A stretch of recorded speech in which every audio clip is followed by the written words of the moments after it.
All right, folks, today is October 11, 2018. This edition of Roland Martin Unfiltered. Kanye West, Jim Brown go to the White House today with Donald Trump for what many are calling a bizarre, nonsensical, and crazy news conference in the Oval Office.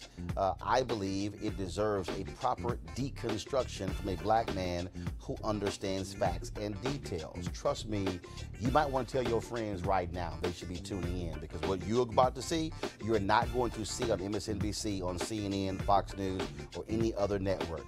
Trust me on that.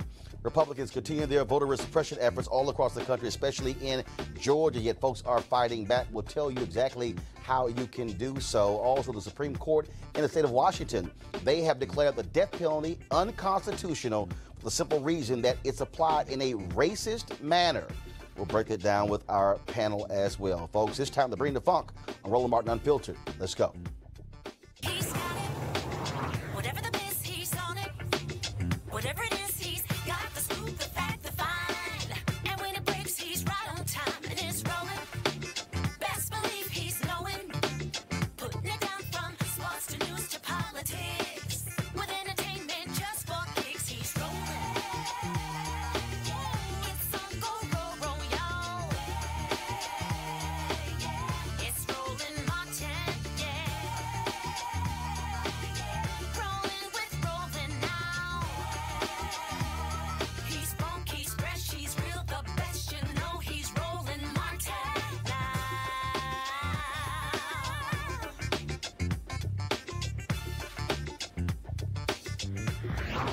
Martin. All right, folks, so I landed at IAD here in Virginia. Shortly after 2 p.m., my phone was blowing up with folks wanting me to comment on Kanye West's, some described as weird rant in the Oval Office with Jim Brown and Donald Trump. And so I then went to go take a look at what social media was saying, and folks like crazy about all the things that he was saying, calling him crazy, deranged, out of his mind. And so then I began to look at the video, and I saw also what some other commentators were talking about, and I said, you know what? As opposed to falling for that very easy trap, I believe that it requires a proper deconstruction. Donald Trump, of course, touted Kanye West coming to the White House in his Make America Great Again red hat, as well as Jim Brown, because he thinks that he's been doing such amazing things for black people. And so I said, let's do this here. We're going to actually play all of it, but not continuously. So we're going to start, then we're going to stop, then start, then stop. Let's go ahead and start with the portion of it, and then you want to pay attention to what I'm about to break down. Go. You know, people expect that if you're black, you have to be Democrat. I've had conversations that basically said that welfare is the reason why a lot of black people end up being Democrat. They say, you know, first of all, it's a limit to amount of jobs. All right, so let's, before you even go any further, so he just said that what he has been told, that welfare is the reason a lot of black people are Democrats. First of all, if anybody understands history, African Americans were largely Republicans after the Emancipation Proclamation. And so you can look at the numbers. When you look at the African Americans who went into Congress, the U.S. House, as well as the U.S. Senate, they were black Republicans. And it didn't change really until Herbert Hoover came with the Lily White movement. Still had significant black support on the Republican side, but black folks were saying they were not strong enough when it came to civil rights. The shift really started with Franklin Delano Roosevelt. Why? Because of New Deal programs, not welfare, New Deal programs that also greatly benefited white folks more than they did African Americans. Republicans still got a significant number of black support in 1952, 1956, even 1960, but yet even in the campaign in 1960 was Jackie Robinson, who said that he was lied to by Richard Nixon when it came to support of African Americans. Remember, it was John F. Kennedy who made the phone call to Coretta Scott King when Dr. King was jailed in Georgia. She did not know about his whereabouts. Jackie Robinson and others wanted Nixon to make the phone call, but he never did. And so even though Kennedy got significant black support, Nixon still picked up a significant portion of black support as well. So Kanye West is dead wrong. He lied. Black folks did not turn Democrat because of welfare. In fact, the most dramatic shift took place in 1964, when it was Senator Barry Goldwater of Arizona who declared his opposition to the 1964 Civil Rights Act. That is when it all changed. Not welfare, Kanye. It was the Civil Rights Act of 1964. So on that point, whoever told you that doesn't know what the hell they're talking about. Press play. So the fathers lose the jobs and they say, we'll give you more money for having more kids in your home. And then we got rid of the mental health institutes in the 80s and the 90s, and the prison rates just shot up. And now you have shot. Let's deconstruct that. Now, what Kanye West just said is that he was partially right there. So what happened was, of course, in the 1960s, what people don't want to talk about is that the significant number of unemployed black men in the 1960s. And so you had folks who were in two-parent households. Then he talked about the amount of money that was going to these mothers. First of all, that wasn't somehow just going to black people. What happened was federal regulators, members of Congress, wanted to provide benefits to women, to single women. Now, the problem is the way they wrote it is that if they got married, then the benefits would decrease. What they failed to factor in is you could get married, but what would happen if that man was unemployed?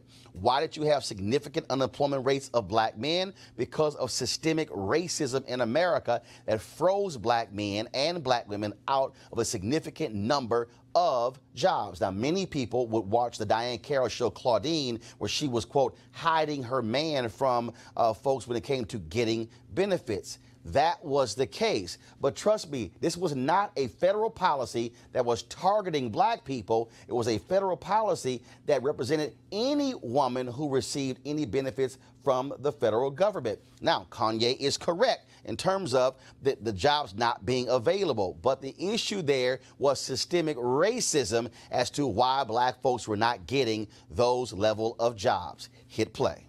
Iraq, what people call Chirac, which is actually our murder rate is going down by 20% every year. I just talked to the superintendent, met with Michael Sachs, that's Rom's right-hand man. So I think it's the bravery that helps you beat this game called life. You know, they tried to scare me to not wear this hat, my own friends, but this hat, it gives me power in a way. You know, my dad and my mom separated, so I didn't have a lot of male energy in my home. And also, I'm married to a family that, you know, not a lot of male energy going on. It's beautiful, though. But there's times where, you know, it's something about, you know, I love Hillary, I love everyone, right?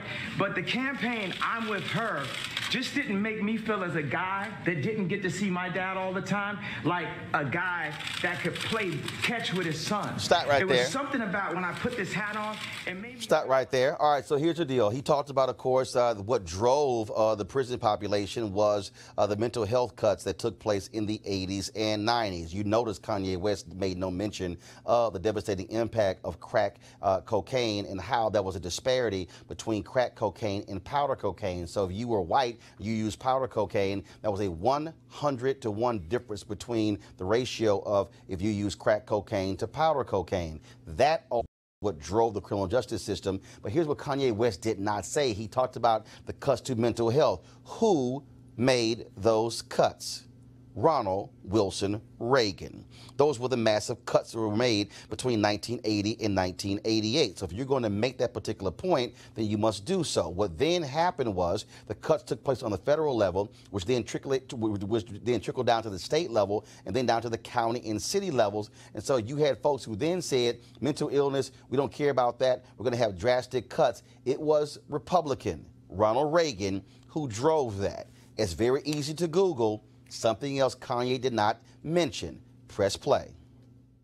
Superman. You made a Superman. That's my favorite superhero. And you made a Superman cape for me also as a guy that looks up to you, looks up to Ralph Lauren, looks up to American industry guys. Non-political, no bullshit. Put the beep on it, however you want to do it, 5 seconds delay, and just goes in and gets it done. Right now, you gave me the heart to go to Adidas because at Adidas, when I went in 2015, we were a $14 billion company losing $2 billion a year. Now now we have a $38 billion market cap. It's called the Yeezy effect. And I went to Casper. We had a meeting in Chicago. And I said, you have to bring manufacturing onshore, not even shore, into the core. It's not about the borders, the core of Adidas. And Chicago is the core of Middle America. And we have to make Middle America strong. So I had the balls, because I had enough balls to put on this hat. I mean, this Adidas thing made me a billionaire, and I could have lost $200 million walking away from that deal. But even with that, I knew it was more important for me to take the chance of walking away from that deal than to have no fathers in Chicago with no homes. And when we do have prison reprobation for because it's habilitation, not rehabilitation, because we didn't have the abilities in the first place. We never had anyone that taught us. We didn't teach us. But exactly, we ain't had no one that taught us, right? So it's more important than any specific deal, anything, that we bring jobs into America. Stop right and there. That we Kanye West talked about the value of Adidas. Go to my iPad, please. According to this breakdown here, the brand value of Adidas in 2015 was $6.2 billion, and then it was in 2007 it was $7.9 billion. Not quite sure where he got the $14 billion and $38 billion from. So the second thing is, when you talk about what Kanye West just said, did you just hear him say prison reparations? So is Kanye West saying that he is supportive of the United States providing reparations to African Americans? If so, he might want to further explain that. He talked about the need for jobs as well. Of course, the fundamental problem with violence in Chicago was not the issue of guns. It's actually jobs and education, which actually has been a problem for the last 70 to 80 years, because that's all as a result of Jim Crow. Chicago is called one of the most segregated cities in the United States. Folks might not want to talk about 1983, when Congressman Harold Washington was running for mayor, and when Walter Mondale came to Chicago to campaign with him on the north side, they bombed his car with eggs, attacking Harold Washington and Walter Mondale, because white folks in Chicago did not want to see a black man to become mayor of the city. Why? Because he would be in control of those resources. You don't want to talk about the political folks on the city council, Ed Verdoliak and others, who said we are going to stop Harold Washington from doing anything while he is of Chicago. See, those are things that Kanye West somehow does not want to mention. And so when you talk about bringing jobs back to Chicago, well, then I'm trying to understand, Kanye, then what is the person across from you doing about that? Because Donald Trump has never presented a plan for Chicago. Just so y'all know, I've been at 2 of the 3 meetings he's had with television anchors. There's only one person who was in that room who has ever asked Donald Trump about Chicago and his plan for Chicago. And you're looking at him. And do you know what he said? My plan is strength. That was the word that he used. Now, it was an off-the-record meeting, so I decided to go ahead and tell you exactly what took place. Because, see, what I can't stand is to continue lying about, let's do something about Chicago, when you were asked directly by me, what is your plan for Chicago? And the answer was strength. That was the answer. Now, maybe he's thinking Kanye gets power from wearing that red hat. Somehow that's his cape. But the reality is, strength is a word. It's not a plan. Press play. Provide a transition with mental health and the American education curriculum that Jim has worked on. Larry Hoover also has a curriculum that he's worked on. We have Montessori curriculums that we worked on. WeWorks has a beautiful curriculum. The Waldorf establishment has a curriculum. We have meditation. There's a lot of things affecting our mental health that makes us do crazy things, that puts us back into that trap door called the 13th Amendment. I did say abolish with the hat on, because why would you keep something around that's a trap door? If you build in a floor, the Constitution is the base of our industry, right? Of our country, of our company. Would you build a trap door that if you mess up and you accidentally something happens, you fall and you end up next to the Unabomber? Come back to me. Okay, here's a piece from February 2018 from the Mental Health America, how Trump's budget will affect people with mental health conditions. What it says in Donald Trump's budget in fiscal year 2019, the budget request was $68.4 billion from the Department of Health and Human Services, which is a $17.9 billion or 21% decrease from the 2017 levels. That means that Kanye West is talking about and ranting about the importance of mental health, yet the person sitting across from him, who is smiling at him and happy with him wearing a Make America Great Again hat, proposed to cut mental health budget by $17.9 billion or 21%. Press play. got to remove all that trapdoor out of the relationship. The four gentlemen that wrote the 13th Amendment, and I think the way the universe works, it's perfect. We don't have 13 floors, do we? You know, so the four gentlemen that wrote the 13th Amendment didn't look like the people they were amending. Also, at that point, it was illegal for blacks to read or African Americans to read. And so that meant if you actually read the amendment, you get locked up and turned to a slave.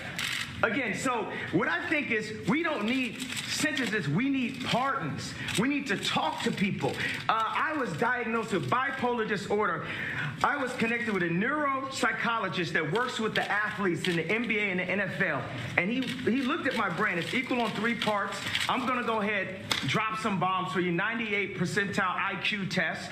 I had a 75 percentile of all human beings, but it was counting 8 numbers backwards after it was repeating. So I'm going to work on that one. The other one's 98%, Tesla, Freud. You know, so he said that I actually wasn't bipolar. I had sleep deprivation, which could cause dementia 10 to 20 years from now, where I wouldn't even remember my son's name. So all this power that I got, and I'm taking my son to the Sox game and all that, I wouldn't be able to remember his name from a misdiagnosis. And what we need is we can empower the pharmaceuticals and make more money. That's one thing. I've never stepped into a situation where I didn't make people more money. So we can empower pharmaceuticals. We can empower our industries. We can empower our factories. We can bring not only Adidas on shore, we can bring Foxconn. It's set up a factory in, I think, Minnesota, 53,000. Wisconsin. Yeah, Wisconsin. They have 4,000 jobs, people making $53,000 a year. And one of the things we got to set is Ford to have the highest design, the dopest cars, the most amazing. I don't really say dope. I don't say negative words and try to flip them. We just say positive, lovely, divine, universal words. So the flyest, freshest, most amazing car. And what we want to start with is, I brought a gift with me right here. Okay, y'all can, first of all, y'all can advance it past the I-plane, because I want to pick it up from there. So let me do a couple of things. He talked about the 13th Amendment, which was ratified in 1865. First of all, we do know, of course, the 245 years of slavery, it was illegal for black folks to know how to read. The 13th Amendment was one of the Reconstruction Amendments. It was the first Reconstruction Amendments. There were 3, 13th, 14th, and 15th Amendment. And what he's talking about is that slavery is in the Constitution because it is allowed in the prison system. Kanye then says, well, we need to have pardons. If the person who is sitting across from the table actually has not done a significant number of pardons. He criticized the pardons of President Barack Obama of folks who were nonviolent offenders. And so you can rant on and on about the importance of pardons when the person across from you is the one who isn't actually giving those pardons. Then he brings up Larry Hoover, somebody who is serving 6 life sentences for being a murderous gang member in Chicago. His lawyer is in there. You're going to hear in a second when the lawyer said, well, yeah, I mean, he's accused of doing this behind the bars, but even if he did, he should be out. You might want to ask the folks in Chicago about that. But here's the other deal. You heard Kanye talk about, oh, my God, Ford needs to have the dopest designs. Henry, go to my iPad, please. Folks, because of the Donald Trump tariffs, Ford prepared to mass layoffs after losing $1 billion to Donald Trump's trade tariffs. A little hard, Kanye, for Ford to do what you say they should be doing when Donald Trump's tariffs have cost them $1 billion. See, this is what happens when you go into the Oval Office and you just start talking and then you just start pulling stuff out your ass and you don't actually have facts or details to back it up. Press play. Take everything in China and not in America, then we're cheating on our country. And we're putting people in positions to have to do illegal things to end up in the cheapest factory ever, the prison system. I'll tell you what, that was pretty impressive, folks. You know, I hate to say this, Jim. You want to say something? What do you do after that? You like me to say one word? Please. If he doesn't look good, we don't look good. Yeah. Great, right? That's right. Isn't that a great statement? Yes, it is. It's so true. Makes a lot of sense. Come back to me. Yeah, that's a country. He talked about, of course, China. He talked about, of course, bringing jobs back to America. This is who is sitting in the Oval Office wearing a Make America Great Again hat. Henry, go to my iPad. some MAGA hats made in China may increase in price because of tariffs. I wonder if Kanye West actually looked at the tag on his hat to see if the hat was made in the United States or made in China. How stupid can you be to complain about jobs should be coming back from China to America, and how proud you are wearing, making it feel like you are Superman, putting on a Make America Great Again hat, fool, when a lot of the hats are made in China. Press play. I've never seen Jim Brown impressed before. He was impressed. That's true. That statement is amazing, huh? Yeah. I want to tell you, it's great to have you guys with us. And we're going to go in, we're going to have some lunch. That was quite something. That was quite something. That was from the soul. Yeah, Can I just ask a quick question? really very interesting. Yes, yeah, please. So you had said of President Bush that he doesn't care about black people, and you've heard some people say that about this president. How do you respond to that? What do you make of that? I think we need to care about all people. And I believe that when I went on to NBC, I was very emotional, and I was programmed to think from a victimized mentality, a welfare mentality. I think that with blacks and African Americans, we really get caught up in the idea of racism over the idea of industry. We say if people don't have land, they settle for brands. We want Polo Sport and Obama again. We want a brand more than we want land, because we haven't known how it feels to actually have our own land and have ownership of our own blocks. So when you don't have ownership, we don't know what it feels like to have ownership of our own blocks. Kanye, you might want to go look up Rosewood to see what black people own. You might want to go look up, of course, Wall Street near Tulsa to understand that. You might want to go look at those black towns that black people created in North Carolina and Virginia. The reality, Kanye, is after slavery, after the Civil War, black folks who were not given land, who were not given money, who were not given horses, who were not given anything, actually put their meager resources together to actually create their own communities, buy their own land, open their own stores. That is what happened. But what you need to quite understand, Kanye, is because of systemic racism and white supremacy in this country, black land was stolen from African Americans. In fact, you had individuals, when black folks dared to even speak out about voting, then they said, we're not going to extend you any credit when it came to the store in town, so therefore they couldn't even buy any goods to actually farm their own land, which forced them out to give up their land. There were black people who were forced out of Mississippi, of Alabama, of Georgia, of Tennessee, of Arkansas due to racism, and they literally packed their families up from those places and left the land because white folks said, how dare you stand up for your rights? And so please don't sit in the Oval Office and dare say, Kanye, that black people have never actually owned anything, when we have undeniable facts of black people owning land, owning stores, owning those things. In fact, when you also begin to look at the details in terms of what we've done those things, but you somehow keep saying that racism is a figment of our imagination, and we just keep focusing on that whole thing and how you have been able to do these amazing things. You could not do a damn thing if Harry Belafonte didn't do it, if Paul Robeson didn't do it, if Sidney Poitier didn't do it, if Berry Gordy didn't do it. Those were the people who took the daggers of Jim Crow, who took the indignity of not being able to walk through the front door and having to walk through the back door to allow you to be able to do what you do in music. Don't you dare act as if what they endured, somehow they were weak and somehow you are so much stronger when they paved the way for you to be able to do what you did. Press play. Then it's all about how something looks. It's about the patina. It's not about the soil. It's not about the core. So we focus more on, is somebody wearing something? Did someone disrespect me, so I gotta shoot him? Or the idea of someone being racist. You know, we talk about police murders, which we definitely have to discuss, and we have to bring nobility to the police officers and make them, because police officers are just like us. But there's this whole hate building, right? And that's a major thing about racial tension. And we also, as black people, we have to take a responsibility for what we're doing. We we kill each other more than police officers. And that's not saying that the police officer is not an issue, because they are in a position of power. But sometimes they're in placement of law enforcement. They need to be law power. It's force versus power.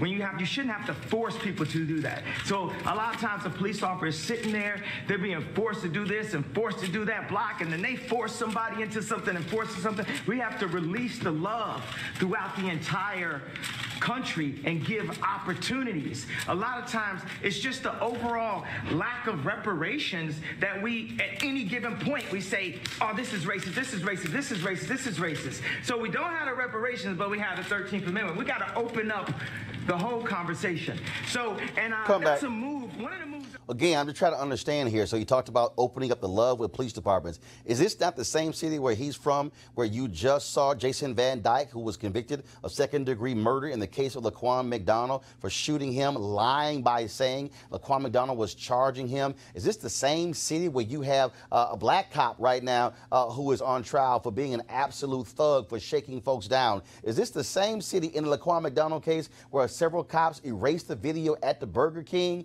and lied in their testimony, lied in the report? Is this the same city of Chicago where a judge said there were 8 cops who lied on the witness stand? They were flat out lying, and he busted them and reported them, yet the Civilian Oversight Board did not move on those cops. Are you also talking about the same Donald Trump sitting across from you who just stood before police and said that he supported stop and frisk, even though it is a racist policy? We should talk about racism, Kanye, but Donald Trump actually said supporting racist policy. And not only that, is this the same person you're sitting across from who Jeff Sessions is Attorney General, who is opposing the consent decree in your city of Chicago, which is designed to force these cops not to use of force, yet you are talking about the whole issue of enforcement and power? Sounds to me like they have all of the power in Chicago, Kanye. The person you're sitting across from is actually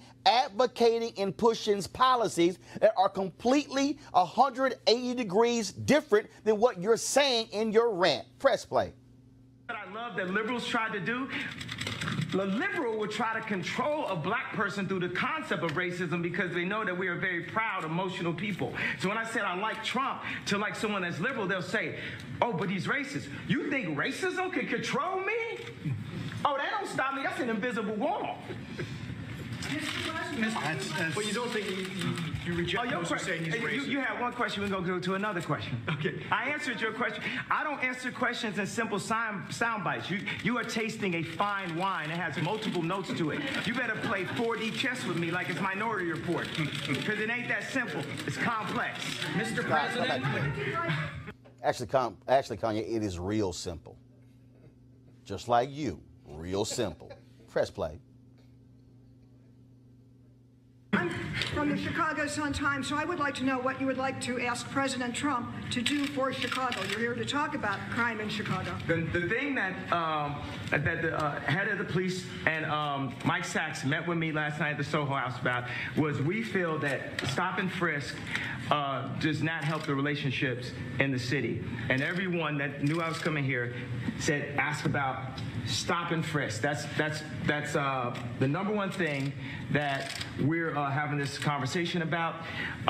Another thing is opening up industries, and we've got to get some tax breaks too, because we're making we got a speed factory in Atlanta, but the shoes are costing us $300, so it's costing us too much to make things. So we need some prototypes here so we can get people back working, so China can't just beat us and Vietnam can't beat us. You got Levi's, the greatest jeans company in the world, making their jeans in Vietnam. So we're going to need to get a few breaks to be able to have some places in my hometown of Chicago and the 2.7 million to the 9 million surrounding suburbs where we can create some factories. Now, I think it would be cool for them to be Trump factories because he's a master of industry. He's a builder. And I think it would be cool to have Yeezy ideation centers, which would be a mix of education that empowers people and gives them modern information. Like sometimes people say, this kid has ADD, this kid has ADD.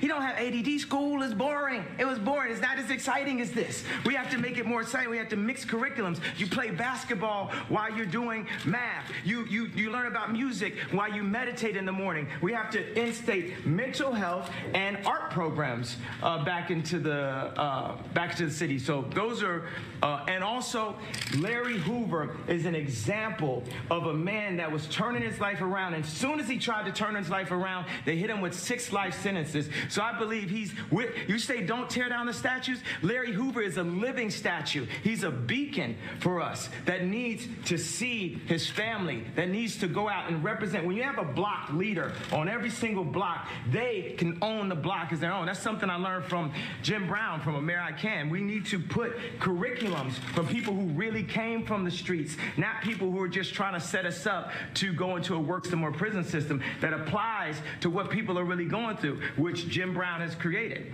What about gun violence with all the debate about the Second Amendment going on?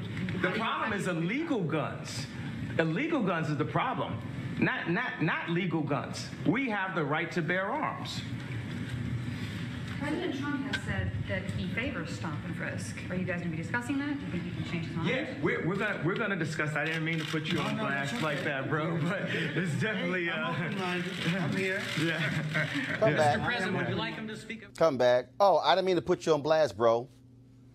Do you realize that just 2 days ago he gave a damn speech in Chicago, touting stop and frisk, saying it should be national policy? And now, oh, I'm open. No, he's not. You're getting played, Kanye. Oh, by the way, great rant about education. And you know, you're absolutely right. We should have music back in schools and arts back in school. Here we go to my iPad. A Trump administration 2019 budget proposing a decrease of $3.7 billion in the Department of Education. Looks like Donald Trump ain't really down with you. But also, Kanye, while you also having your conversation, talk about how the Trump administration is allowing for-profit universities back into the door and basically stealing money from students. It's amazing what happens when you do not read or watch this show. Press play. One of your rallies. He can speak for me anytime he wants. He's been a great guy. He's a smart cookie. Smart. He gets it. These two guys, Jim Brown, he's been doing this for a long time. Is this a future presidential candidate? Could very well be. Only after. Could very well be. That's good. I'm glad to hear that. We have a good, and the thing is, let's stop worrying about the future. All we really have is today. We just have today, over and over and over again, the eternal return, the hero's journey. And Trump is on his hero's journey right now. And he might not have expected to have a crazy motherfucker like Kanye West run up and support. But best believe, we are gonna make America great. Now the thing is, another thing is black people have an issue with the word again. And I believe my feeling from that is because I'm gonna go all the way Sigmund with it, because time is a myth. All we have is now, all we have is today. So the word again, it doesn't hurt us because of the idea of racism and slavery and different things. It hurts us because we need to focus on who we are now, today. I believe. So I actually brought some hats in that have a bit of a transition. I'm not trying to put you up there on the spot a little bit. I made a hat that says Make America Great.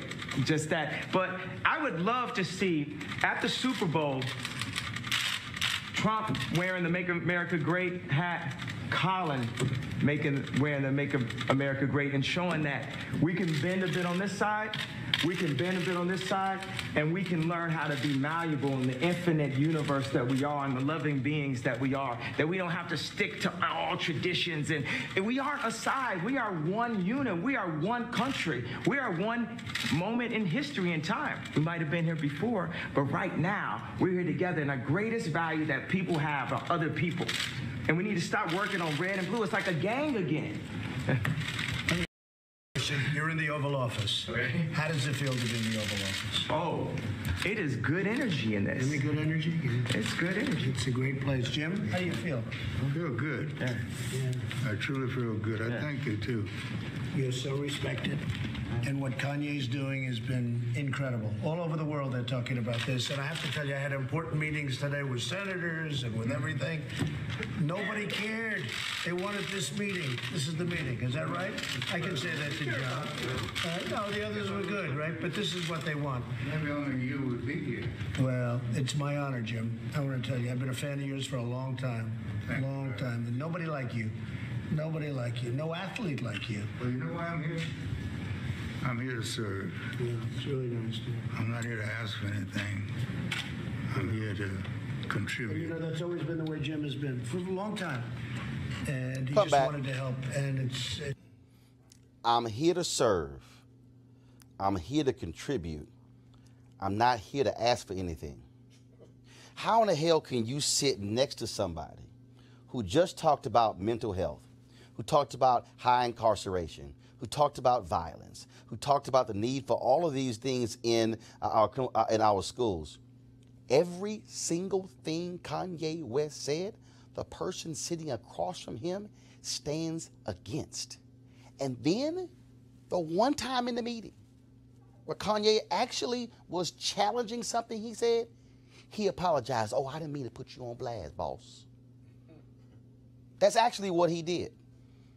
Now, if you're going to sit before the President of the United States, Jim Brown, and Kanye West, and again, I got no problem with you wearing a Make America Great Again hat. 94% black women voted for Hillary Clinton, which means 6% of black women vote for Donald Trump. Okay?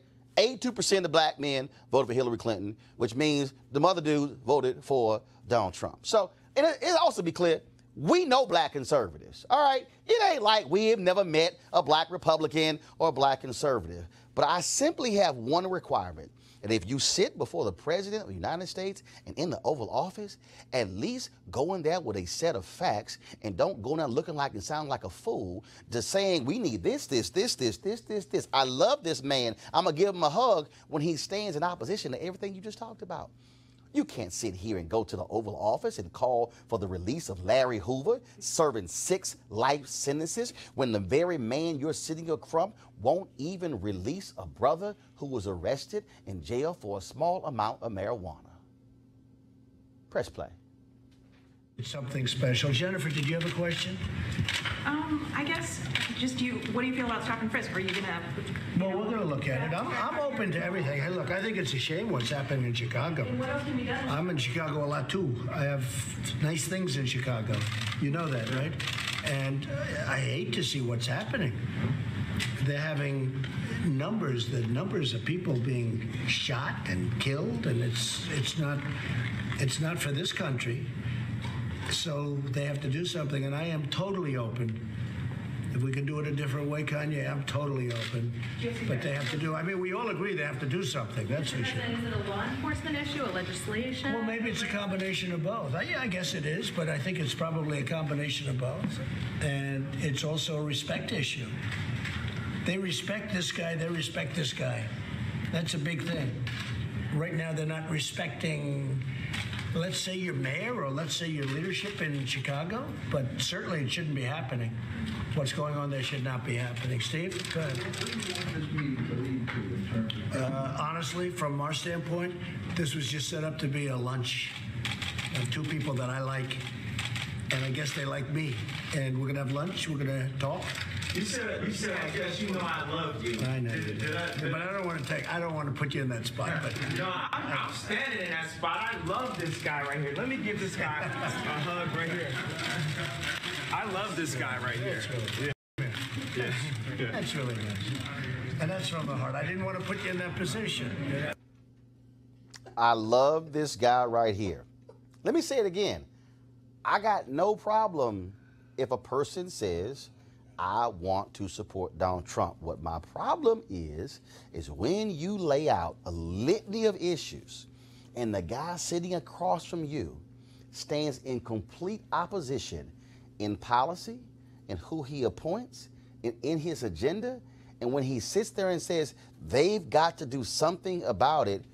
I thought when you campaigned in your speech in Cleveland, you said only one person can fix this, and you mentioned Chicago. Oh, I was in the arena when you did. We now are in September. No, we're in October of 2018. You got in January 2017, and you actually have no plan. Do you know why Kanye has no plan? Because when I asked him about it, he said, my plan is strength. Then he said it's respect. Who should respect? Should gang members in Chicago be respecting the cops? Okay. But you just had Larry Hoover's attorney sitting right across from you in the Oval Office, who was the leader of one of the most violent gangs in Chicago. I'm just trying to understand, which is it? A lot of y'all out there probably will say, Roland, why'd you waste your time on Kanye? I didn't waste my time on Kanye. This whole discussion right here has been about Trump. See, Trump wanted that. See, Trump wanted the cable networks to show you the circus. What he also knew is that these other journalists were not going to dissect what was said. They were going to focus on, again, the shiny object.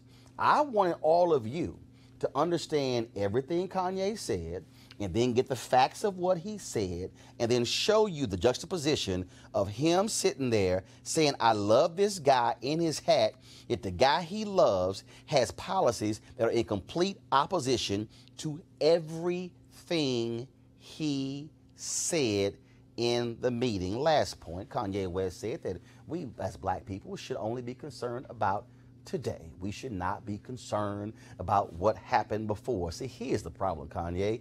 You can live anywhere you want to. But redlining actually still impacts black people today. So what happened yesterday impacts today.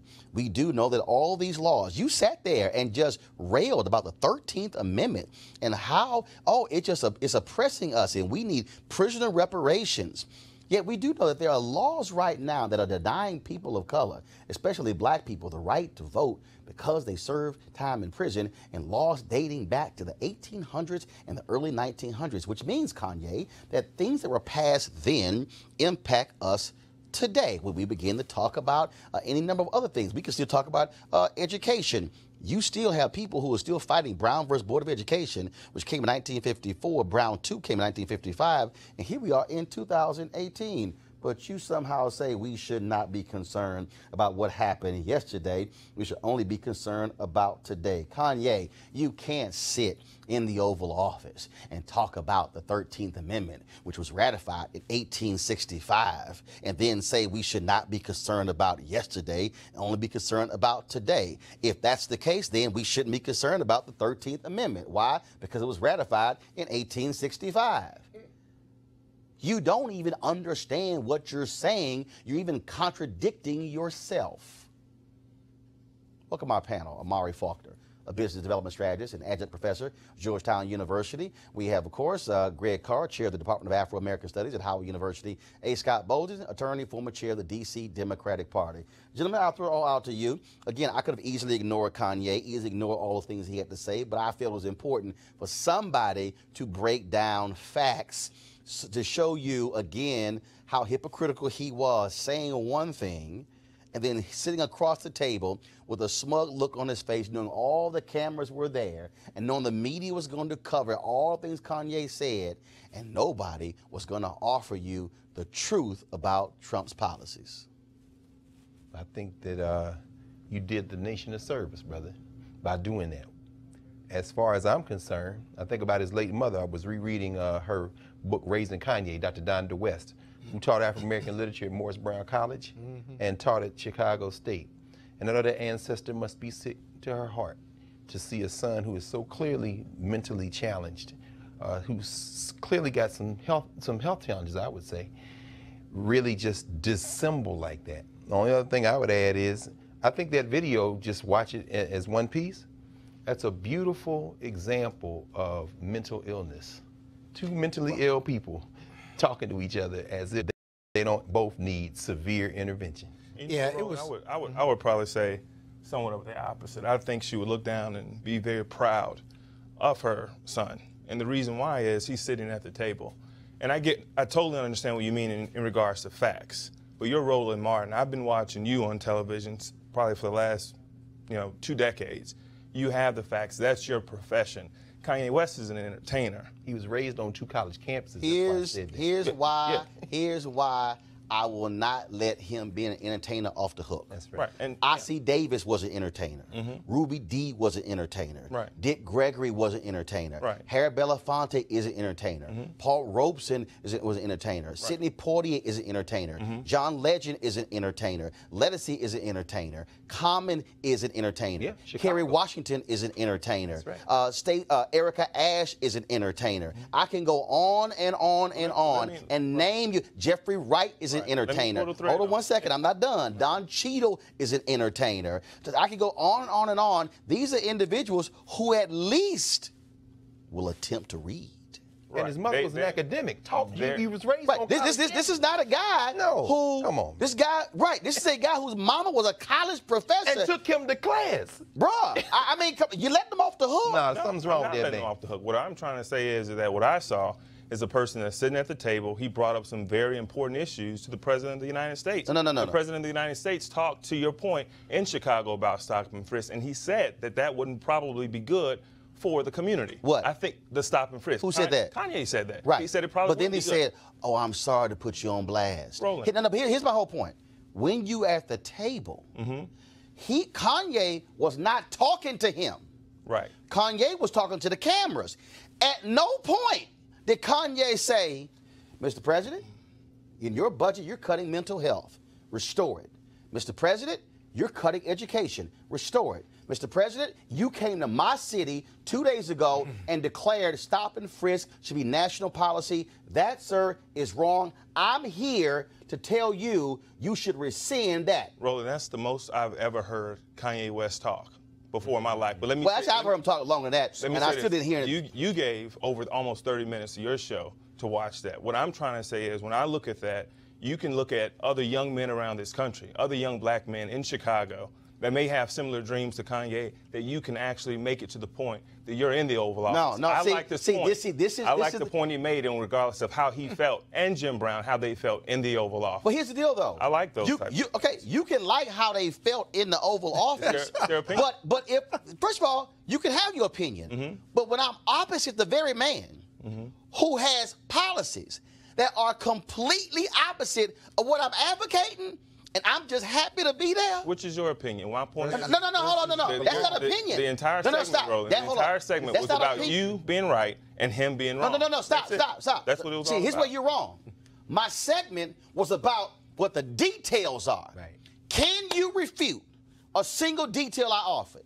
Yes. Which one? The details about, you didn't go into the fact about fathers being in the home and what that's doing to Chicago. You never talked one. I'm sorry, hold. Did he bring that up? Let's let me finish. No. I said. You brought that up. Hold up. You said I offered. Let me roll back what you just said. Did you talk about hold on one the fact second. that a former president hold on one is second. from Chicago? Hold on one second. What's his plan one second. to fix Chicago? 1 second. You just said you offered your opinion what Kanye West said.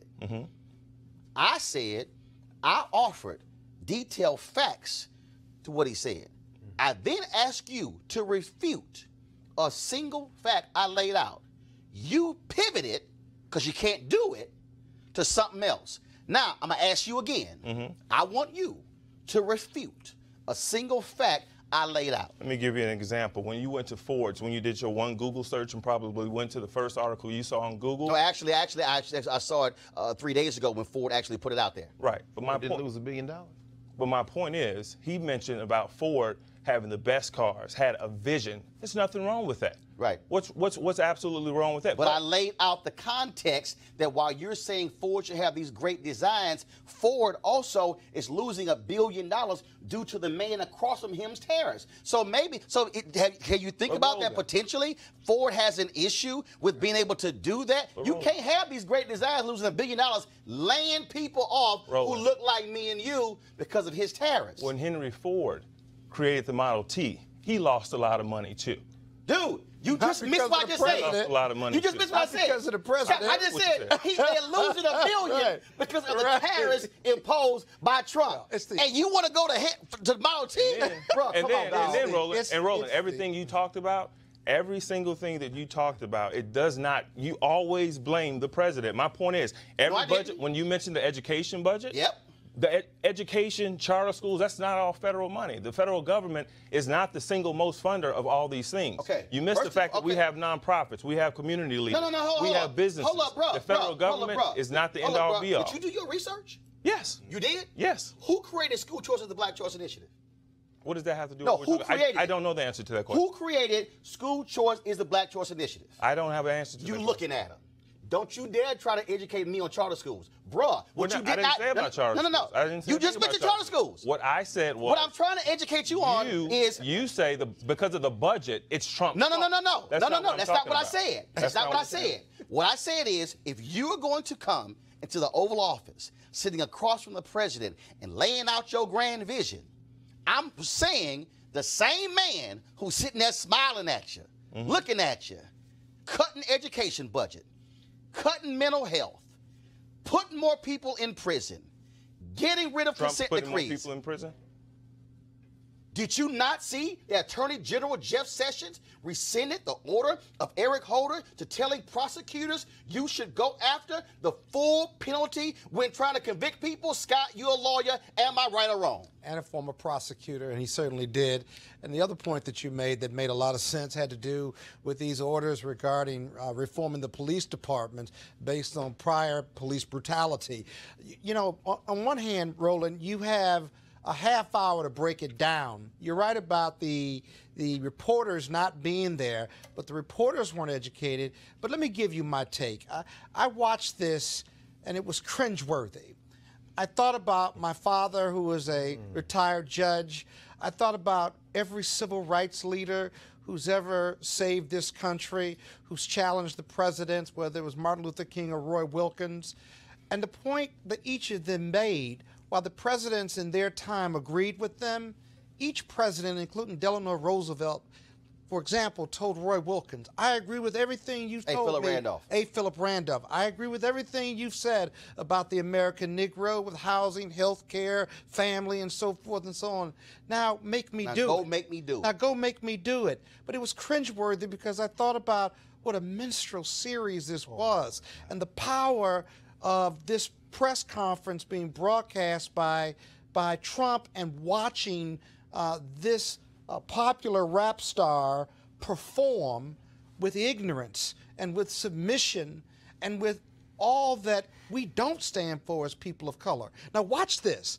Now, white America looks at that and defines us. The press corps laughs. Listen to me. Defines us through the prism of what they saw with Kanye West. I am not Kanye West. I am educated. I'm at the top of the legal industry, and I don't represent that. And had I been at the White House, I would never go. But if I had been at the White House, Roland, I'm here to tell you that that litany of concerns would have been there. I would have read and researched and been prepared to challenge, and yet my invitation, if I wasn't allowed them to use me, that invitation would have been revoked. And in fact, when I looked at social media and I saw all these conservatives, oh, that's right, Kanye is not on the plantation. He's speaking his mind. I know, and I've been knowing black conservatives my entire life, okay? Knowing them, friends with them, who embarrassed by that. It's not a question of do you have a seat at the table. The question is, what you saying when you at the table. Exactly. Now, if you have a seat at the table and you speaking gibberish and nonsense, well, then all you've done is wasted the seat at the table. That's right. Can I respond to something? Go right ahead. Scott, I agree with you. When I watched that, what I thought about my 91-year-old grandmother. I'm from Memphis, Tennessee. I'm a father of 4. I'm at the top of my field. I'm educated as well. I have 4 beautiful daughters that are home looking at me right now, that are proud of their father.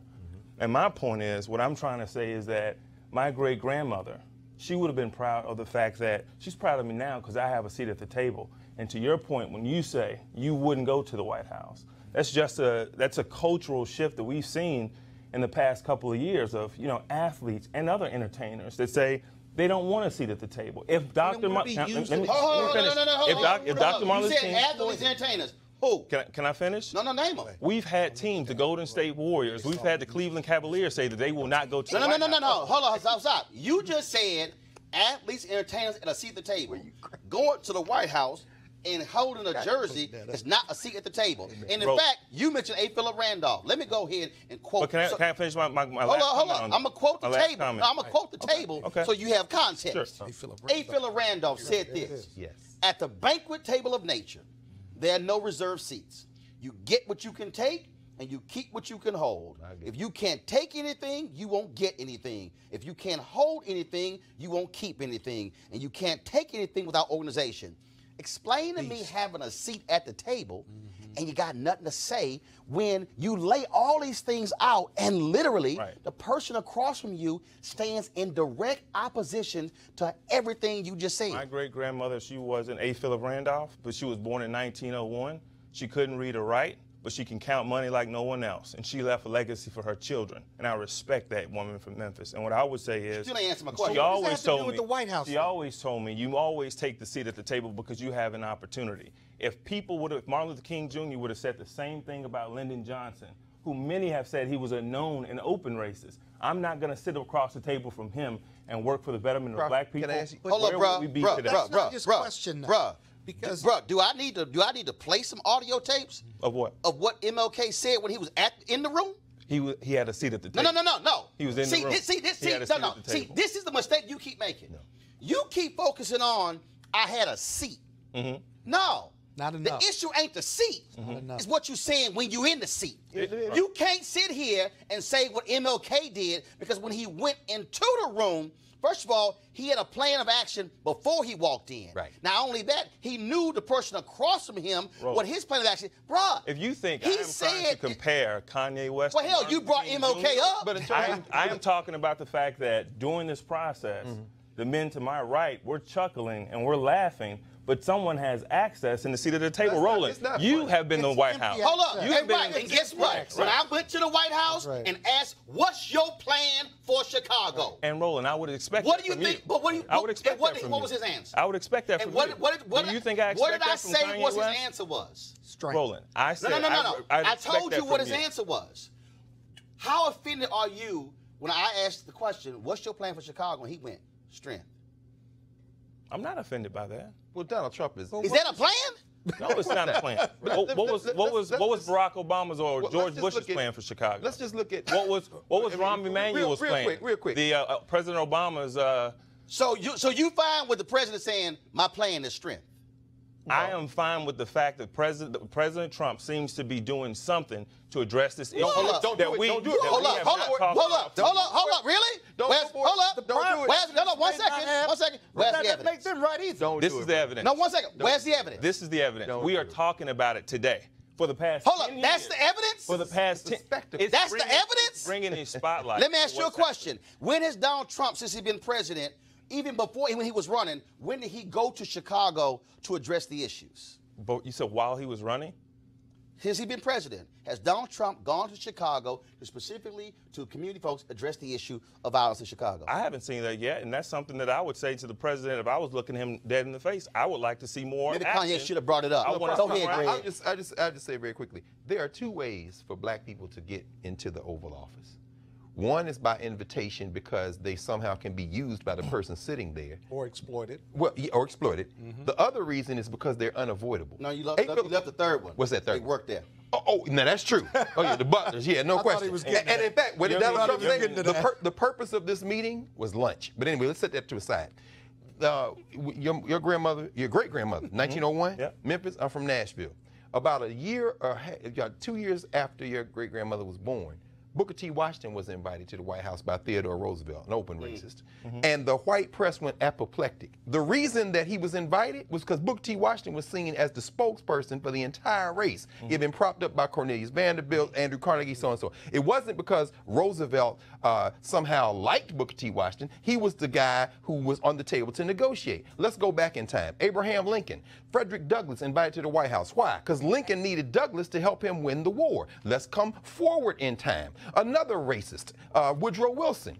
When Monroe Trotter went to the White House, He blasted Wilson so tough that Wilson literally threw him out of the White House. Right. Let's come forward a little bit more to Franklin Roosevelt and now talk about A. Philip Randolph, who of course was there because he told Roosevelt, I'm going to shut Washington down with a march on Washington, which forced Roosevelt to sign Executive Order 8802, which opened up jobs in the war industry, which is why Kanye's people and people in Detroit and Oakland and Portland ended up in those cities, in those integrated jobs to get those jobs that are not there now because the industrialization collapsed them. But let's talk about, I want to talk about a woman, Mary McLeod Bethune.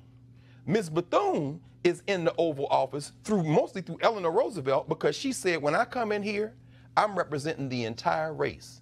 I have an agenda. Kanye West was in that room for one purpose, to adorn Donald Trump's fever dream. That man has no business in the White House. He was there because Donald Trump could use him. He's a useful idiot. Jim Brown was in the room because Jim Brown hasn't criticized Donald Trump. But if you listen carefully what Jim Brown said, he said, I'm not asking for anything. We can criticize him on that. But when you look at his American stuff, you look at his attempt at gang intervention, he's an iconoclastic guy. But one thing's for sure, Jim Brown don't want nothing from Donald Trump. This other guy, Kanye West, he's a rapper, but if you look now, T.I. came out against him. The other hip-hop, Chance the Rapper from Chicago. Actually, when they had the criminal justice reform summit there, they invited T.I. T.I. said, oh, I'll come if I could bring Farrakhan. Come on, brother. They didn't invite him. But hold on one second. You said your 91-year-old grandmother from Tennessee, huh? Yeah. Got you. You ever heard of Dorothy Cooper? Uh-oh. No, I haven't heard. Dorothy Cooper was a 96-year-old black woman in Tennessee who in 2012 election couldn't vote. You know why she couldn't vote? Because Republicans passed their voter ID law, and she had to have her marriage certificate, which she could not find because she got married by 50-plus years earlier. Now, how would your grandmother feel about that when the person he's sitting across from supports voter suppression? Oh, and that's a really good question. How would you feel that right now in Georgia, that the Secretary of State in Georgia, Republican Brian Kemp, 1.4 million registrations he's thrown out. Right now, some 53,000 voter registrations he's holding up, 70% of them African-American, Republican. How would you feel about the Republican Secretary of State in Missouri, who just got admonished by a federal judge who ran a commercial telling folk they had to bring their voter ID to vote, and the federal judge said that was a lie? How do you feel about a conservative Supreme Court who just affirmed a voter ID initiative in North Dakota, which said that you had to have a physical address, not a P.O. box, when several thousand Native Americans, the folks who were here before white folks, they live on the reservation, don't have a physical address. And so here you got Kanye, because I didn't hear anybody bring up voter suppression. I didn't hear anybody bring up Trump. Why are you supporting policies, and why is your party and McDaniel, the GOP chairwoman, why are you supporting efforts to deny black folks the right to vote? Why did your Attorney General Jeff Sessions go side with the side of Texas when 5 federal judges ruled that their voter ID initiative disenfranchised 600,000 people who look like you and me and Latinos? That's the same person he hugged with, I love you, guy. So you tell me this, if you're going to have a seat at the table, are you going to bring voter suppression up? Well, we can start calling her Big Mama, because that's her name. We don't have to say great that's grandma. right there. So we can start calling her Big Mama. Big Mama. But let me first say this. Let me first say this. I hope no one misconstrues the fact that I am trying to compare any of the men that you mentioned to Kanye West, because they're not. But let me tell you what Big Mama would have told me, and let me show you the example that she said. On voting day, she got away to the polls. She could not drive. She could not read. She could not write. Did you skip what I said? No.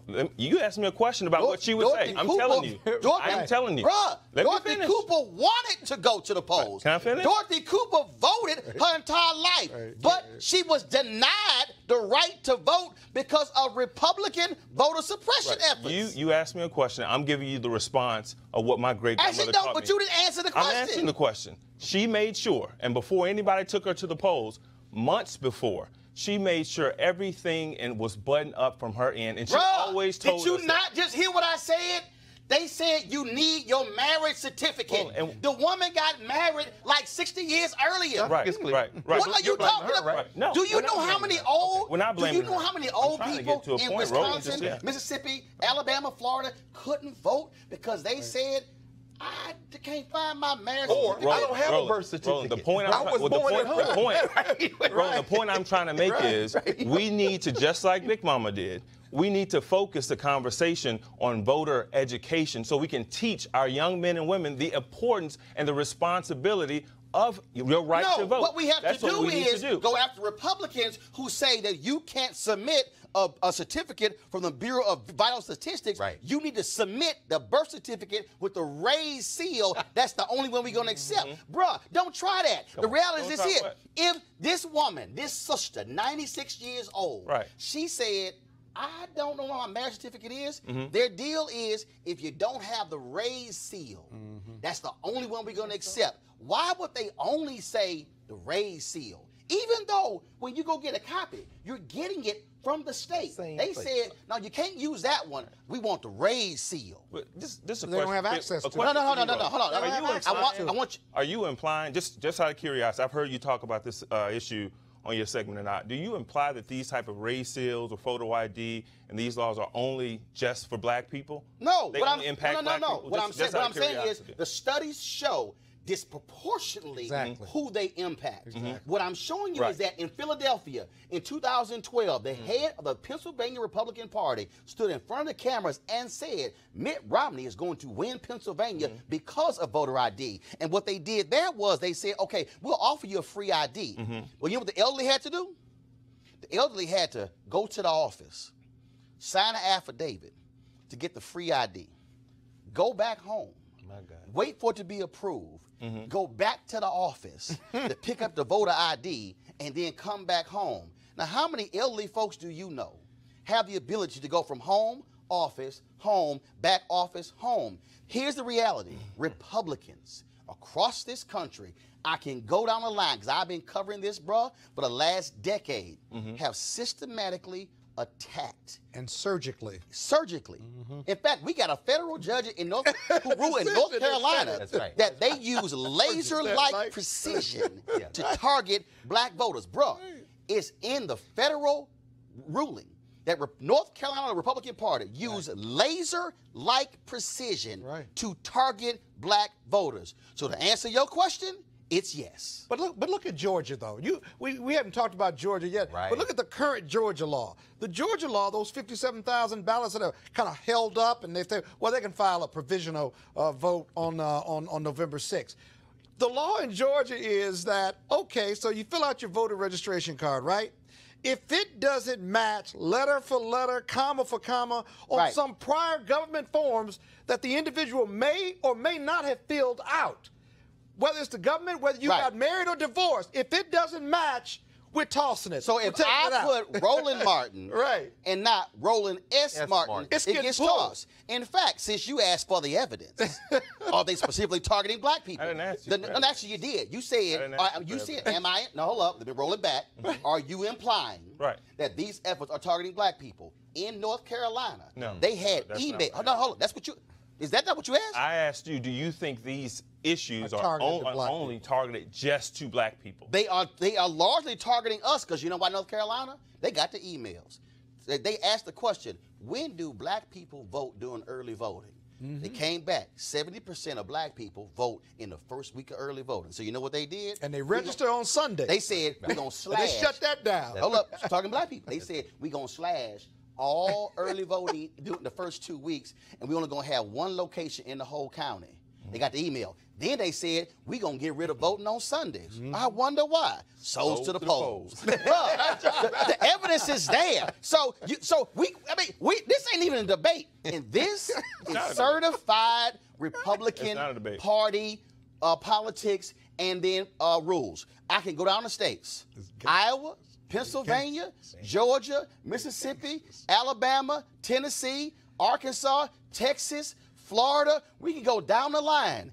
This is a systematic effort, and what I'm trying to tell you is the person Kanye was sitting across from got no problem with it because he understands it's going to help his party.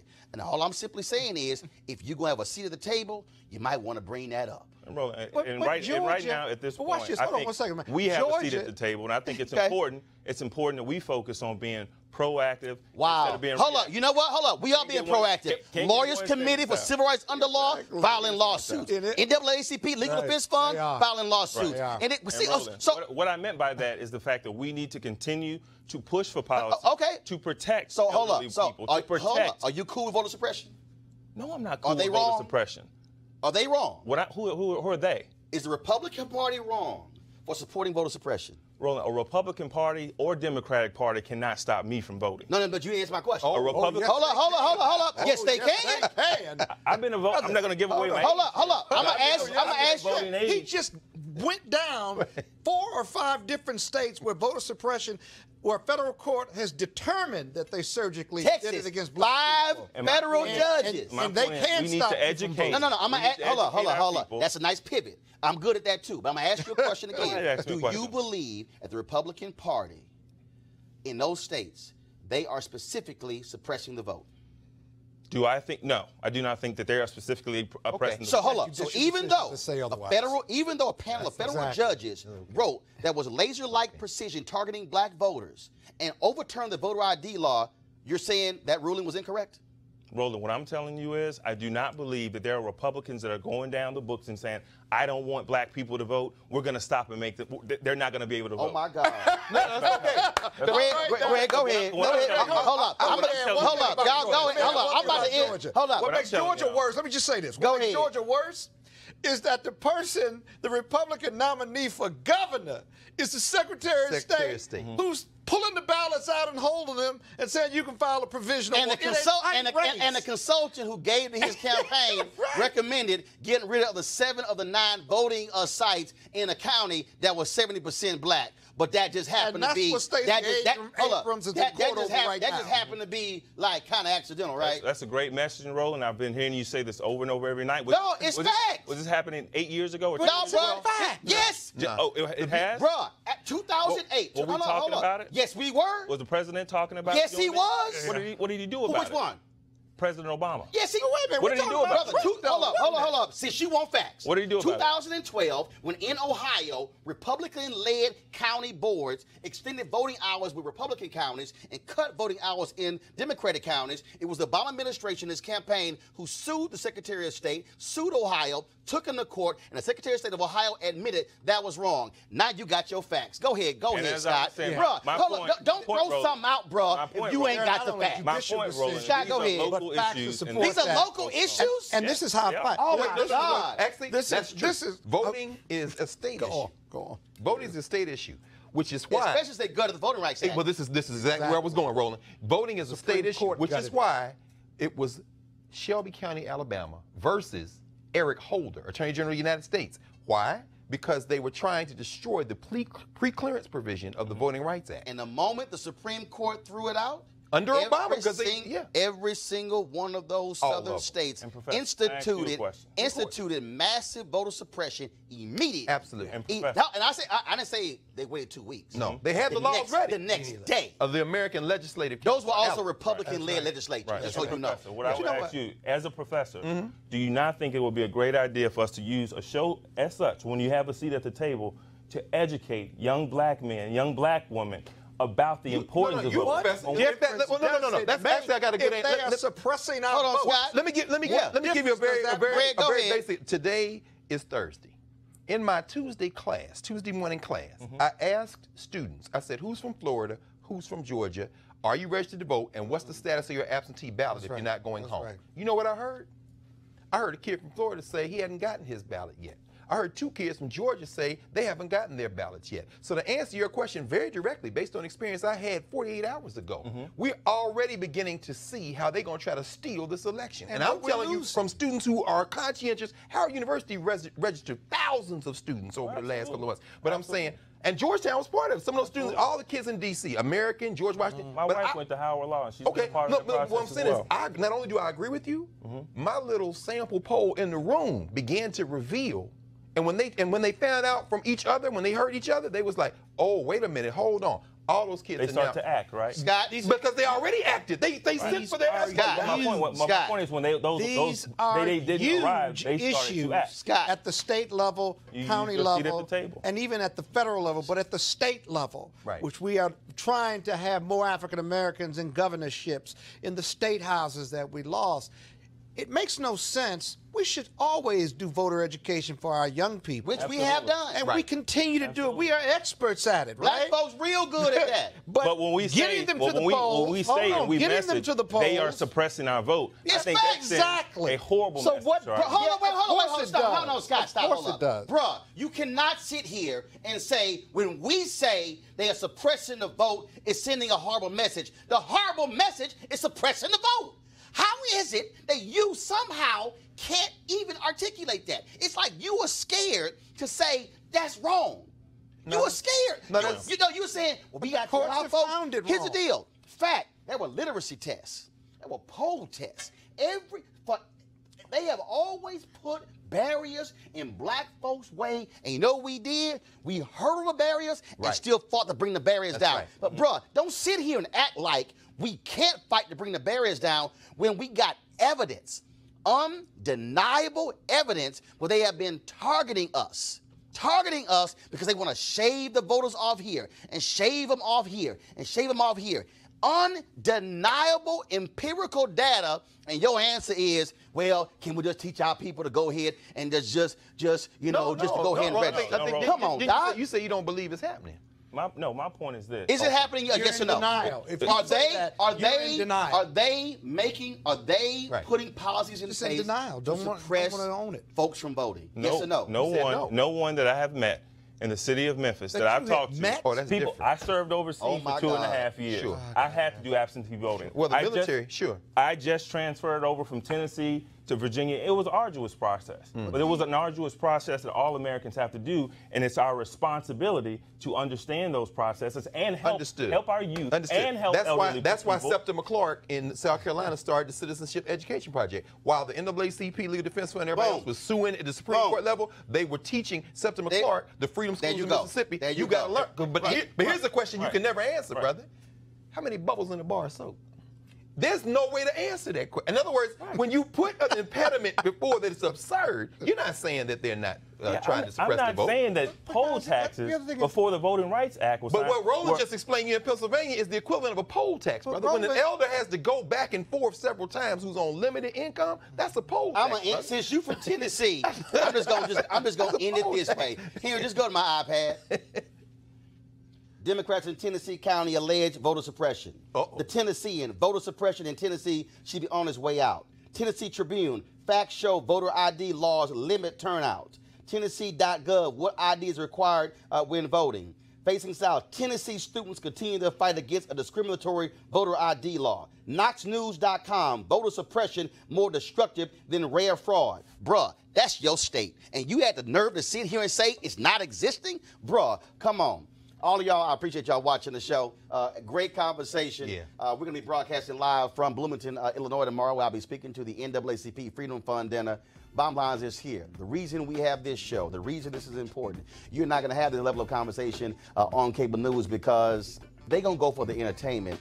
We're going to go for the facts that give you the information and empower you as well. Support us at RolandMartinUnfiltered.com. I will see you guys tomorrow.